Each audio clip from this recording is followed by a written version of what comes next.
Hey everyone, welcome to this episode of Movement is Mandatory. Today we're going to focus all about on how to get your knees stronger so you don't have to deal with knee pain. So all you need is your body for this episode. Let's get ready to move.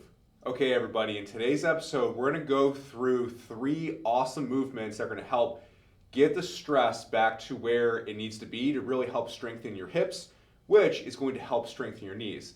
But before I forget, please, if you can, hit the subscribe button. Please set the alarm or hit the notification so you know when we have a next episode dropping. So what we're going to start with is actually a stretch slash strengthen. Then we're going to go through a couple of other strengthening movements that are going to really help create good control of the hip, which puts the stress where it's supposed to be.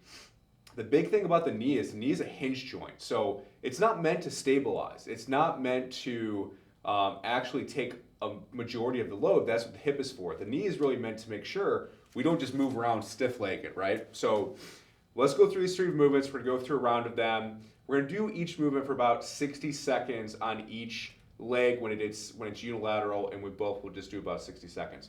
The first one is going to be what we call a quad eccentric lower. So what you're going to need for this is you're going to have to get into a kneeling position. Now I have this mat here because if you are dealing with a little bit of knee pain, you can use a pillow or a mat just to put underneath your knees just to make it a little bit more comfortable, whatever your preference is. But what we're essentially doing with this is in this kneeling position, we're going to basically just lower ourselves into a stretch using our quads. And we're going to do this for about 60 seconds.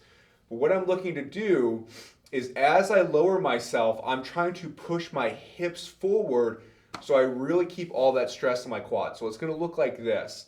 So as I go back, my hips, I'm pushing forward, and I go as far as I can to feel a good stretch for those quads. And once I feel that tension, I'm using that tension to bring me back up. So you only go as far as you can keep that tension in your quads.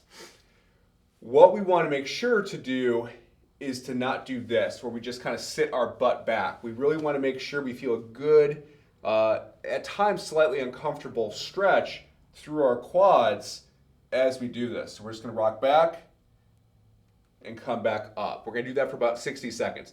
Now, foot position, you want your feet directly behind your hips. You don't want them in like this. So let's go ahead. Let's get 60 seconds in. Just getting back as far as we can, coming back up. Again, this is not a race. We're just trying to get through as much of that range of motion as we can. Try to get a little bit further each time. And you may find that one side feels a little tighter than the other. Just go to where you feel that you can get as much of a stretch as you can. Again, I'm just pushing my hips forward. As I go down and coming and using that tension in my quads to come back up.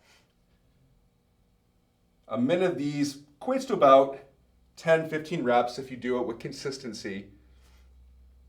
But you should find that as you go through more reps, we're going to do 2 more, that you're getting through a little bit more of that range of motion. Last one, hips stay forward and pushing back up. Awesome.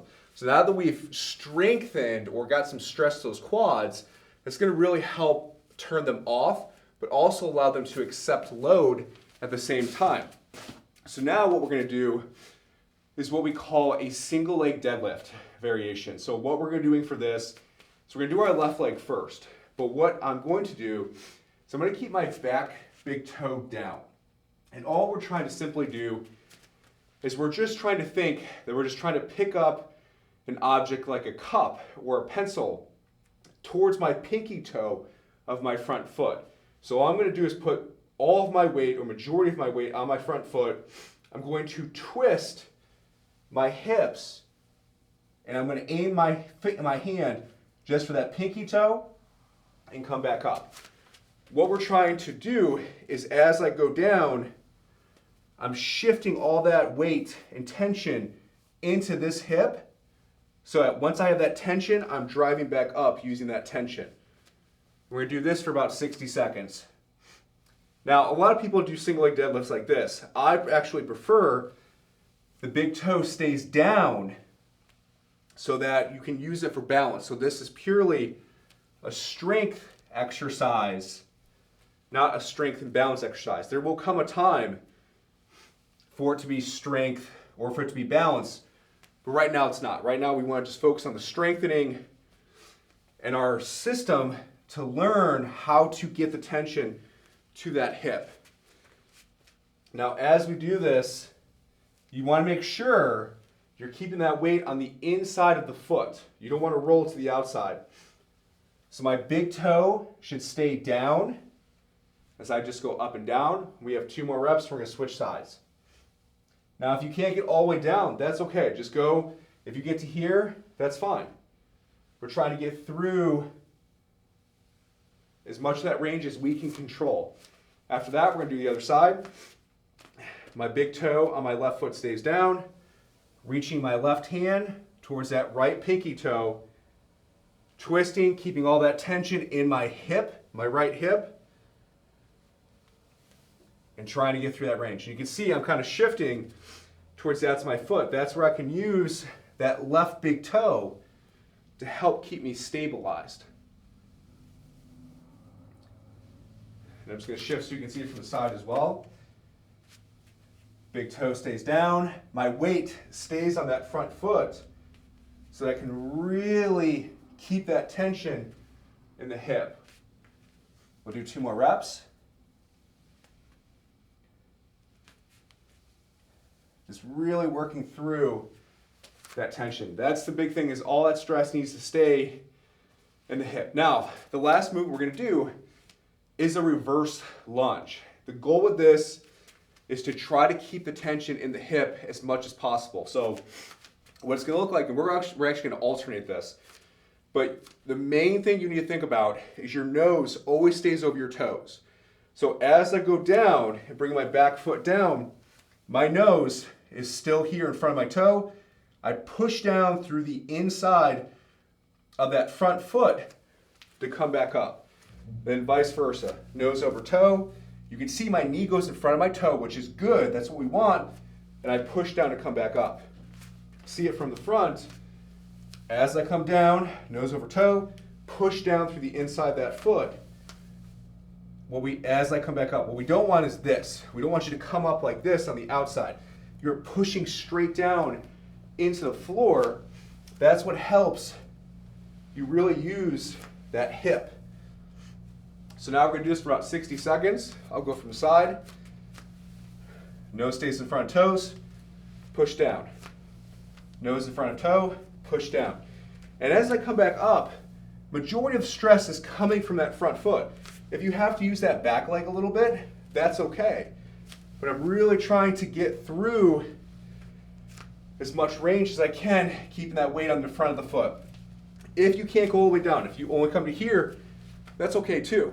Only go to what you can control and make sure there's no pain with this. There should be, all that stress should stay in the hip. You shouldn't feel any of that stress in the knee. You might feel the quad working a little bit, which is okay. But we want that stress to really stay in that back pocket glute area. This is great for squats. This is great for running. Really helps you learn how to master those movements, keeping that nose in front of the toe. We're gonna do 1 more rep on each side. Last one, we push down. Now that we've gone through that cycle or that circuit, go ahead and try a squat. We should see that we should get a lot more stress through the hips. That's what's gonna keep your knees really strong, really stable, and really able to prevent a lot of injuries. So I hope you guys enjoyed this video. If you need to, if you like to go through another round or 2, just skip back. If you like the video, please like, please subscribe, please share with your friends that may be having some knee issues. We enjoyed you guys coming and watching and joining us for this. And as always, movement mandatory.